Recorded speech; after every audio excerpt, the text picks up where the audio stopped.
So now, after all those precautions and warnings and cosmological, metaphysical descriptions of what we're doing and why, we get closer now to what are the practices that awaken each chakra. And we will discuss practices as is appropriate, how to think in the causal realm, what thoughts are helpful to adapt, how to react to our emotions in the astral realm, and then finally, what physical practices can we do to try to awaken the chakras in the physical dimension and transform it to the higher dimensions. We will start with the astral and the causal, the emotional and thinking life, because they're easier to summarize. And then we'll finish with a more explicit description of the physical practices. The 7 chakras, forming and maintaining our bodies. Sanskaras stored and acting out within them, some coming to an end, others just beginning. New desires, new ambitions. The sanskaras and the karmas being acted out through the chakras. Muladhara chakra. The spiritual discipline is study of scripture. To read, to be inspired by what has come before. If you're extremely lucky, maybe you're in the presence regularly of a living spiritual being that you admire. And just listening with them, pondering what they say, their lived example of their spiritual life is even more than scripture. But that's a very rare occurrence. What we do have available to us is scripture. You know, the ideas, the records, the encouragements, the descriptions of what has gone before us, and what is the purpose of a human life, and what is a good human life. We need to bring that to our minds over and over again, so that a Shakti is liberated from Muladhara chakra, and it's ready to form new habits and new organs of perception. It will be guided by the highest ideals of which we are capable of. And it's very difficult for any of us to live up to the ideals of any scripture of any depth. But we hold this ideal to us with the hope that when Shakti awakens, we will be reborn, that we will change, and that we will literally become the embodiment of these ideals. Once Muladhara does awaken, its qualities will be tremendous energy and tremendous endurance. Whether it's work to serve others, work to study, or the ability to sit for hours at a time. Tremendous energy and tremendous endurance when Shakti awakens. You need to eat less, you need to sleep less, and you have tremendous energy for your work. We need that energy. The spiritual discipline for the 2nd chakra and its transformed quality are our companions. We've discussed this already about faith. Svadhisthana chakra has the quality of water, controls what's called the water element in our bodies, and its ability is the ability to attach. And we can attach to good things, and we can attach to bad things. And Paramahansa Yogananda said, in a battle between you and your environment will eventually win. Unless, of course, you become a great being, then it doesn't matter. But as a novice, as a beginner, the battle between you and your environment will win, eventually. And the most important aspect of our environment are our companions. The Indian scriptures talk about this over and over and over again. The most important thing you can do as a beginner is change your companions, to associate with those who have ambitions shared to your own. It can sometimes be very painful to let go of the friendships that you've had in the past, when through no fault of their own, their loyalty to you is unquestioned, but their ambitions and directions in their life are in conflict with your own. It can be incredibly painful to slowly withdraw from them. This can be very difficult. It's not necessary to turn our backs on anyone or to limit our loves and our sympathies, but we must realistically assess the impact that our companions have on us on a day-to-day basis. This can be a difficult thing to achieve. And part and parcel of that is honesty with ourselves and our motivations and with others, which is part of the idea of a sangha. We must have the courage to say what we believe and we aspire to and not hide, embarrassed behind, I'm afraid to admit what I aspire to be. even if it's a complete odds with what I am right now, I must somehow say, without standing on a soapbox, this is what I believe and this is what I aspire to. If we have no courage to say that, the ability of achieving it is virtually nil, because no courage to say it means you have no conviction in the causal realm. No conviction in the causal realm, success in the astral and the physical will not happen. And loyalty is loyalty to the Sangha and loyalty to your friends. Again, we are very good at justifying very primitive and instinctive behaviors. It's an instinct. Even little kids have it. And we need to guard against that all the time. So those are the spiritual disciplines of Svadhisthana, the home of the unconscious, the seat of lust and fear. This is the most powerful active center in the human body, right here. It regrows our body all the time. The energy that's active here took us from one fertilized egg to 70 trillion specialized cells. It regrows our body all the time.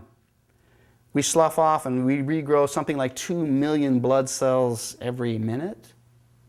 We regrow a new liver every few months to every 2 years, depending on how old we are. That's a tremendous amount of energy. That's not keeping the cells alive. That's splitting cells in half and growing new ones. If we want new habits, new strengths, new organs of perception into the astral and causal realms, we need to reorganize our inner structure. We need to break things down and grow new ones. That's this energy right here. The ability to regenerate our body and our mind. This energy can grow a new human being. A new human being can be created from this energy. And we need to rewire ourselves. If we suppress this energy, probably our efforts and our convictions and our resolutions will be weak and ineffective. We need to deal head-on with primitive emotions. To judge them ahead of time, to remain immersed in fear and shame and darkness is beneficial to nobody. William Blake said, "The lust of the goat is the bounty of God." If animals and fruits and plants weren't lusting for each other, there'd be no growth, there'd be no produce, there'd be nothing to eat. We need to consciously address this energy and throw off the cloak of shame and suppression. Then this energy can be guided by our habits and our thoughts that we've been forming.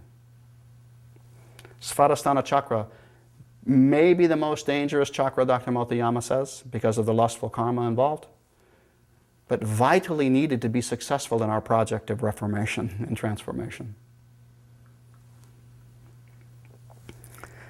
The third chakra in its disciplines, Manipura chakra,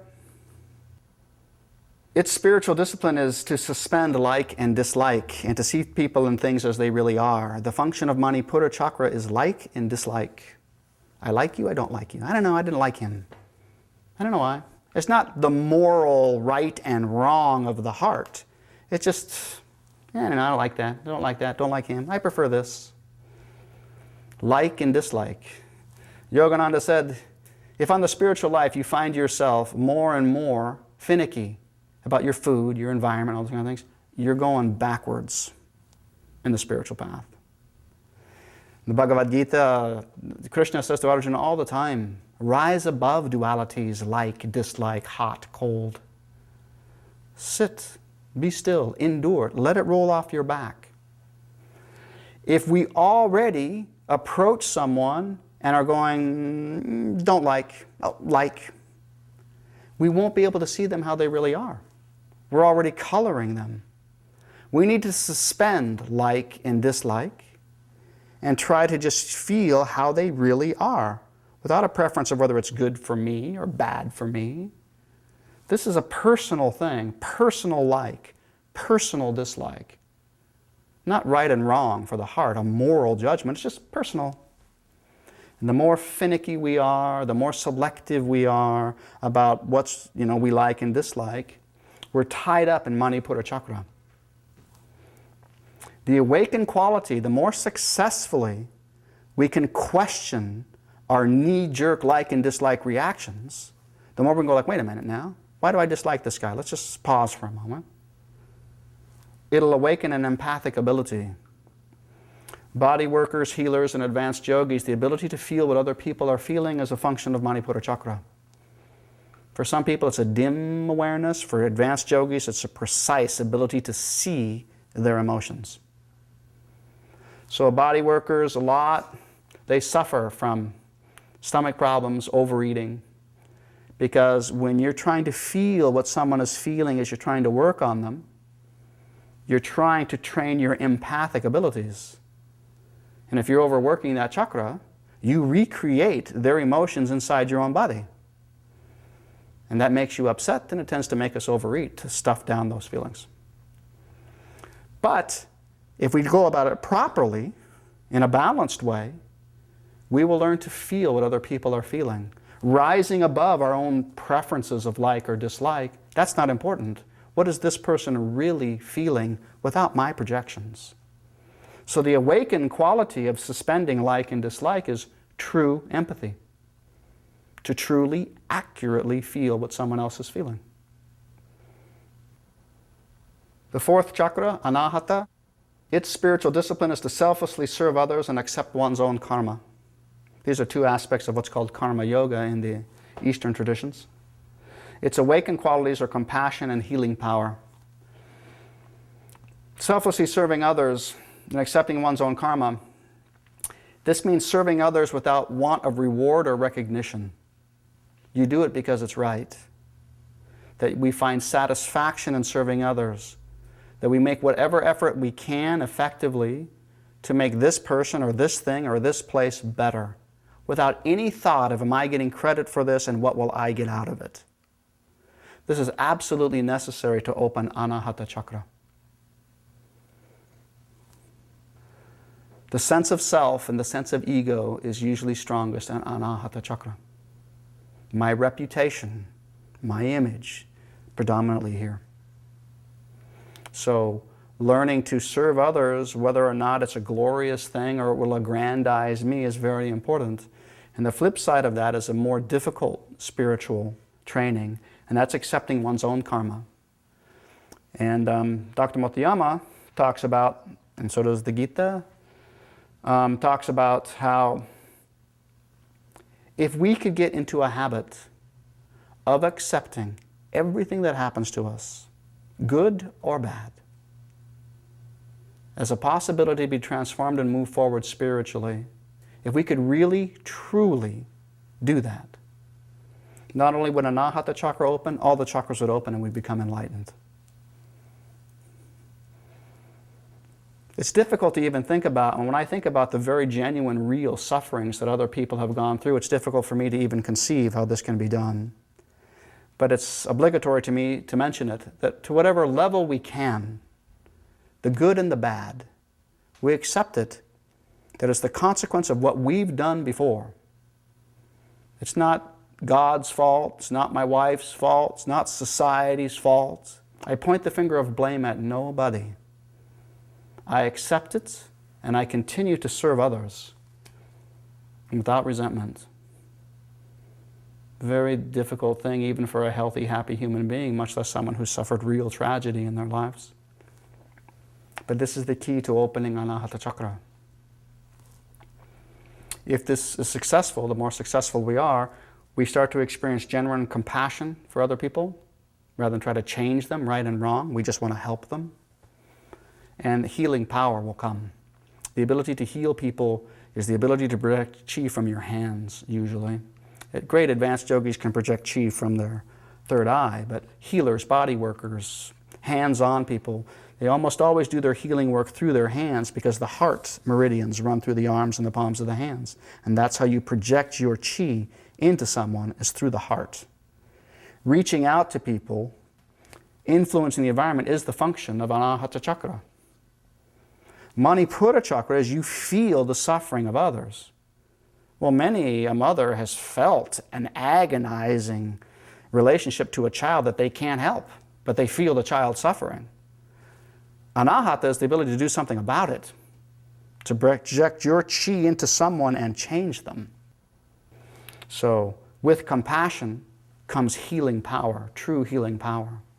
So if we can accept our own karma, stop working for ourselves, and serve others more and more selflessly, real compassion and the ability to change things will develop out of Anahata Chakra.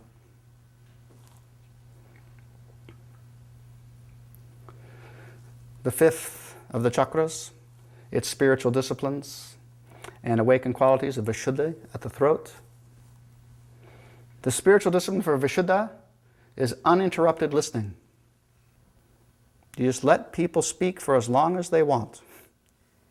And don't have a dialogue in your own mind about what they're saying.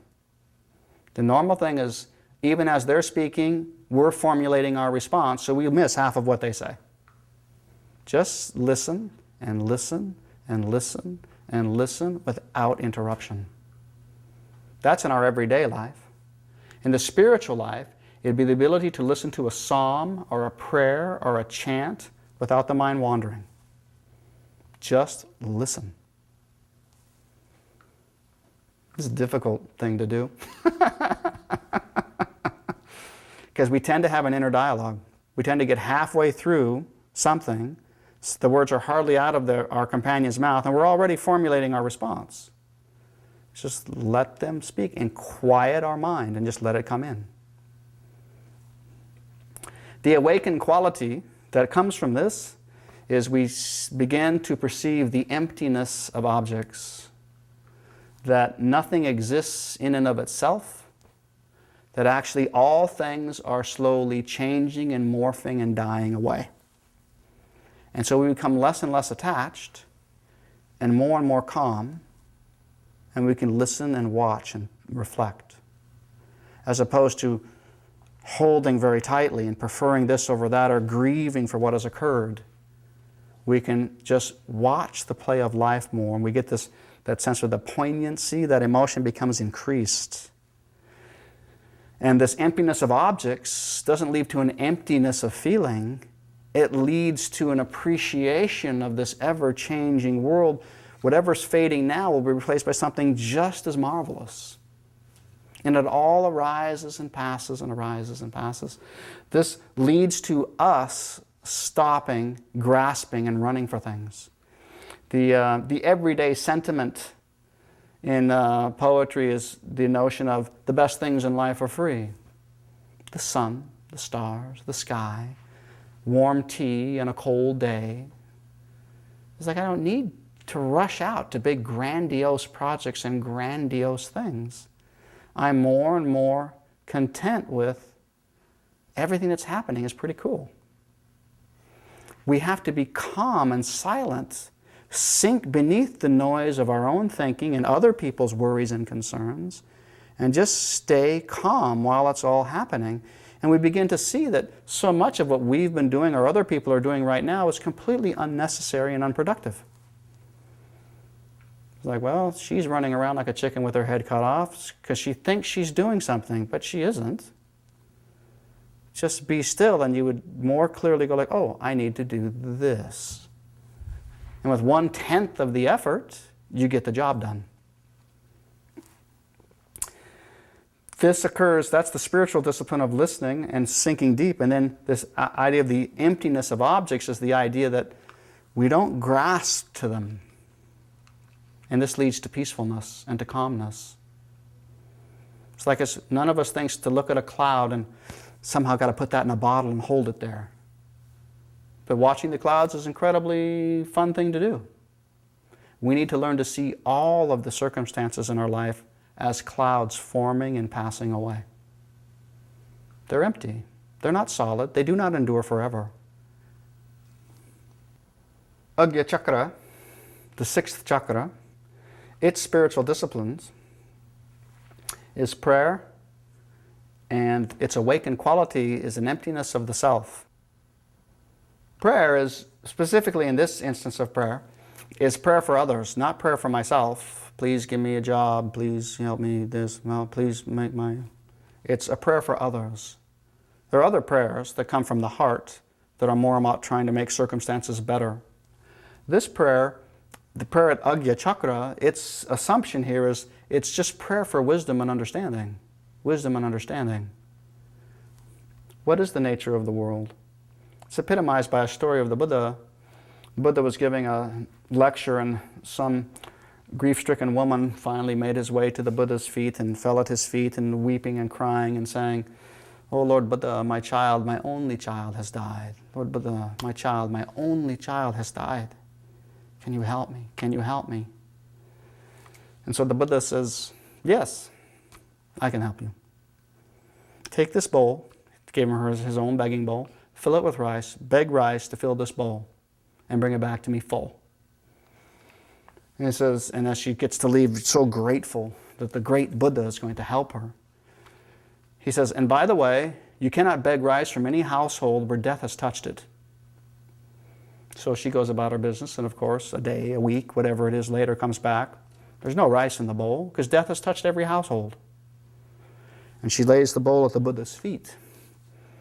Says, "My Lord, I understand."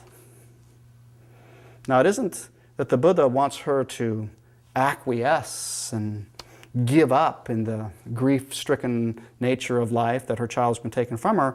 It was to inspire her that her questions were too small. Why do you grieve for your own child and not the childs of others? Why is it only your child that stirred your compassion? And if your child was brought back to life by me, he's still going to die, or he's going to watch you die. The bigger questions is, why is there death? Is there something beyond this life? Why was I blessed to have a child in the first place? The grief is understandable. The grief is normal. There is an answer to human grief and human suffering, so the yogis say. But it will not be found by asking for your child to be brought back to life. To want to rise above all human suffering, to achieve Satchidananda, is every human ambition. And in the end, the last enemy that is to be conquered will be death. St. Paul. We want to rise above death. And the Buddha and all the other great spiritual beings says there is a rising above death. He was not criticizing the woman for, who are you to challenge death? He was criticizing that her scope was too small. To bring her child back would not be an end to her suffering, or to the child's suffering, or to the suffering of those around her. This is prayer at Agya Chakra. We become empty of ourself. We don't become empty of emotion. Our compassions, our thoughts, our yearnings are no longer concerned with ourself at all. Why is there suffering? Why is there death? Why is there life? Where do we all come from? The sense of I is not entering into the prayers anymore. Prayers from the heart tend to be a sense of I. There's nothing wrong with praying from your heart. But prayers from Agya Chakra are of a different nature. It's reaching for a bigger answer to life's questions. So the discipline is prayer, and the awakened quality is a forgetfulness of the self. The final chakra of the 7 chakras we discuss, its spiritual disciplines and awakened qualities, is Sahasrara Chakra. The spiritual discipline we've discussed before. It's non-attachment to our personality. If this chakra here is about non-attachment to our feelings, like and dislike, our petty preferences. If this chakra is about being non-attached to our thoughts and be able to entertain any thought, this chakra is about our entire personality. Not a man, not a woman, not young, not old. I am infinite consciousness, Sat Chidananda. The spiritual discipline is to try to see ourselves completely objectively and not have any attachment about it. Just a habit of, I have an interesting personality, don't I? I'm this way, and I'm not necessarily, I'm bad. Just like, isn't it interesting? I have these preferences, and I'm a man this time around, but what would it be like to be a woman next time? Or is there a state of being where it's a sexless state of being? Or, these types of things, non-attached to my personality completely. That's the ability to rise up out of the body completely. No embodiment. I'm not my physical body. I'm not my thoughts and my emotions, the astral body.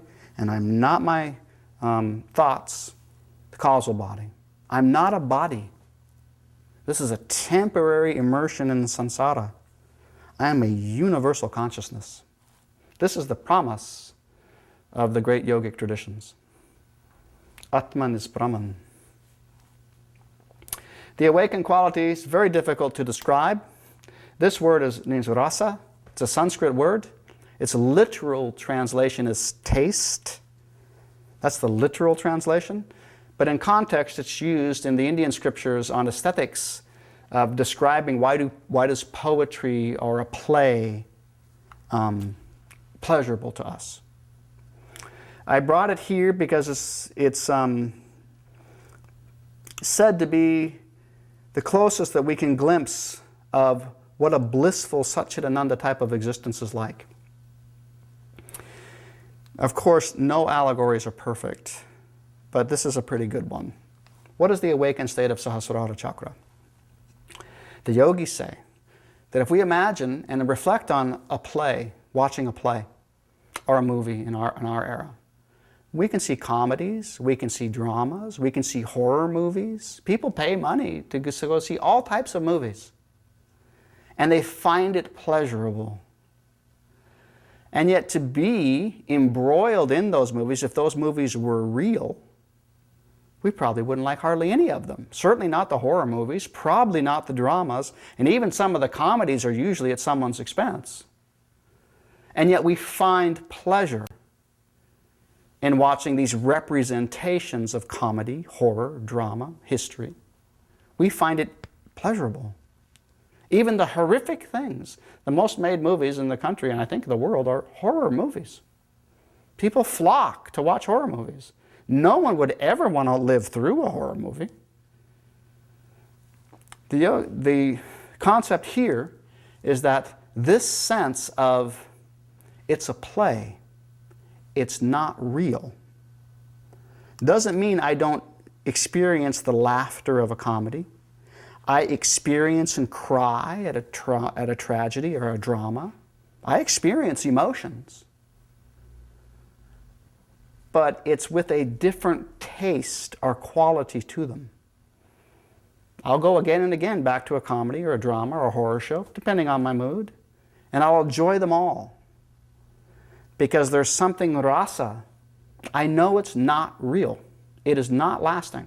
So I can watch it and be okay about it. And it can move me to tears. So in that sense, it's real. This is why it's so difficult to communicate. The emotions we feel at a movie are very real. Movies can depress us, inspire us. No one's denying that.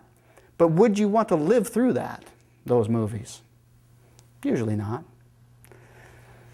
The yogis say the awakened state is very similar to that. The awakened state is you have infinite compassion for human suffering, work endlessly for it. And yet you see all of this happening. There is underneath your earnestness to help others, to experience life. There's a rasa, something that's undiminished, whether it's an outward victory or an outward tragedy. There is something undiminished. Because those who seem to be suffering, it's just a temporary passage in their bodies. And when they too achieve to the state that the yogis are enjoying, they can enter into the same type of state. You can see why this is so difficult to describe. But we make our best attempt here. What's the ultimate culmination of the awakening and the transcending of the chakras? A living, breathing state of rasa, nirvikalpa samadhi, where the emotions that we feel, the thoughts that we think, the work that we do are bigger, broader, richer, and deeper than I was encased in my little tiny body. But there is a blissful Satchidananda underneath it all. This doesn't make me dead to the world. It makes me more engaged in the world. So, summarizing Sahasrara, the spiritual discipline is non-attachment to our personality, not just our thoughts, but every identification we have with our bodies. And a sense of identification is something deeper than a thought. It almost precedes thinking. I am the body, I am a man, I am a woman. Non-attachment to our personality includes our emotions, includes our thoughts, but also just these identifications that we sometimes, without a spiritual discipline, we wouldn't question that we're something other than a human being or a man or a woman or young or old. But this is really literally more a leap of faith. Does this somehow strike a resonant chord at some level of our being that even our thoughts cannot reach to, but there's echoes of truth in it? This is something important about rereading Scripture. And again, the awakened quality has been tried to describe in so many traditions, and other traditions just throw up their hands to try to describe what this is, this awakened, enlightened condition like. And we did our best by trying to compare the state of rasa, the enjoyment of any type of emotion or thought, without an egotistical and fear or involvement in it. This comes to the conclusion of our examination of the causal, mental, and emotional thinking realms of what disciplines should we try to adapt to awaken the chakras. What type of thought patterns or spiritual disciplines, restraints, and training should we do to awaken, to affect different chakras, to erase or to become conscious of different sanskaras that might be manifesting in our life? We culminated with Sahasrara chakra. We're now going to move on to where we start, literally, in the sense of physical embodiment. What are the physical disciplines that we can do that will directly influence the energies of the chakras and address the sanskaras that are active in them?